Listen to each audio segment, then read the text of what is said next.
Writers, authors, self-publishers. If you want to finish writing a book, it really helps to set some goals. Let's take a few minutes to talk about writing goals. I'll share some tips that you can implement immediately to help you finish writing that book you've been sitting on for a while. If you're excited to finish your book, tap that like button to get started. Let's start with writing goals. These, first and foremost, need to be realistic. Realistic goals. These can and will change with time, but try to set them for a few weeks or months at a time if you can. Life no doubt will throw curveballs at you, so factor these in as best you can. I used to set very lofty goals, sometimes I still do, but the ones that have really worked for me best have been goals that are realistic to achieve. Now, I'm gonna give you a really stupid example. I can eat a McDonald's Big Mac meal for lunch without any problems, but if you ask me to finish a KFC bucket made for a family of 10 for lunch, all on my own, I'm gonna struggle. Even giving it my best effort, I probably fail. In some cases, I may not even bother attempting it at all because the goal is just far too out of reach. Now, the same applies for writing goals. Now, you have to aim high,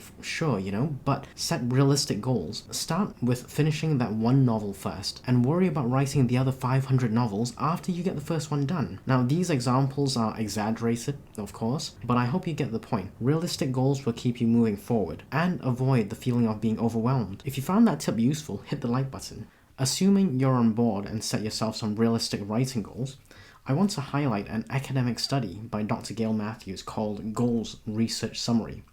This paper has been cited by many, and the main findings in this paper is that you can increase your chances of accomplishing your goals by, number 1, writing down your goals.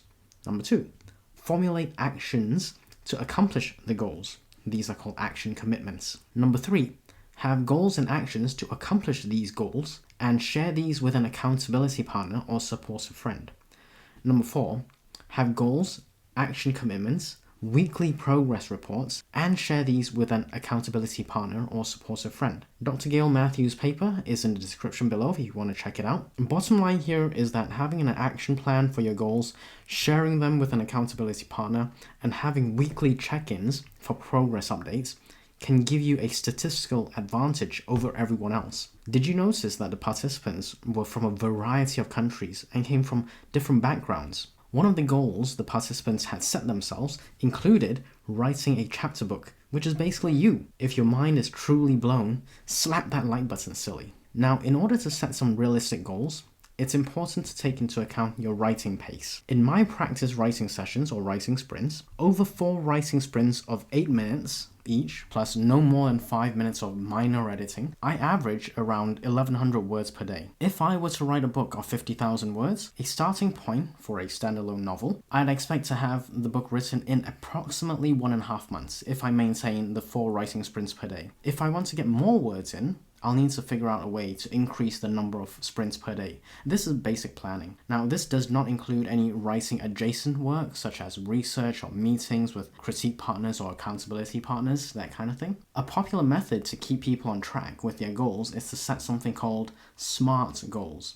Now, SMART, S-M-A-R-T, is an acronym and stands for specific, measurable, achievable, relevant, and time-based. So you have to make your goals specific, measure and track your progress. Make sure these are achievable or realistic, as discussed earlier, within a reasonable time frame. Naturally, your short-term goals should be aligned with your longer-term or big-picture goals. Set a time frame that you can realistically accomplish the short-term goals. And by accomplishing the short-term goals, your longer-term goals will eventually be met. Amongst all this talk about goals and how to achieve them, I want to share this golden nugget that served me very well through the years. In addition to writing down goals and having supportive and strong accountability partners, this is really the final leg of the tripod, in my opinion. And that is, break down your goals into smaller goals. If a goal scares you, break it down into bite-sized pieces, such that you have a feeling of, I can totally do this small bit, or heck yeah, I can do that. This will keep you moving forward. You'll be less likely to feel overwhelmed or simply give up because the bigger goals seem far too lofty and huge. Now, if you like this tip, give that like button a cute panda high five. Finally, this is where the rubber meets the road. You know your lifestyle. I'm not talking about your job or your work. I'm talking about your life, how you live your life. Ideally, carve out time that you can devote to writing every single day at set times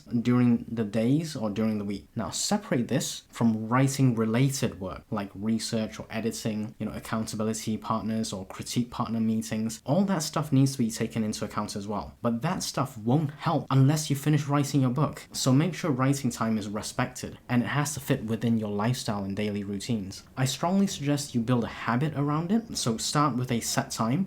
Every day or every other day or whatever it is, you show up. No ifs, no buts, you show up. You write. You can't edit a blank piece of paper. So get those words in. It may feel difficult initially, but with practice and repeatedly showing up, you'll form a great writing habit, and that will continue to work after you finish writing your book. Think like an athlete, an Olympic athlete. They show up, even when they don't want to. They embrace the process, even when it's tough and challenging. They show up at set times without fail. This is by far the most powerful tip I can offer you. Cuddle that like button like pandas cuddle bamboo. If you found these tips valuable, make sure you hit that subscribe button for more insights. Click here if you want to get a head start on book marketing, or check out this video if you want to get authentic book reviews.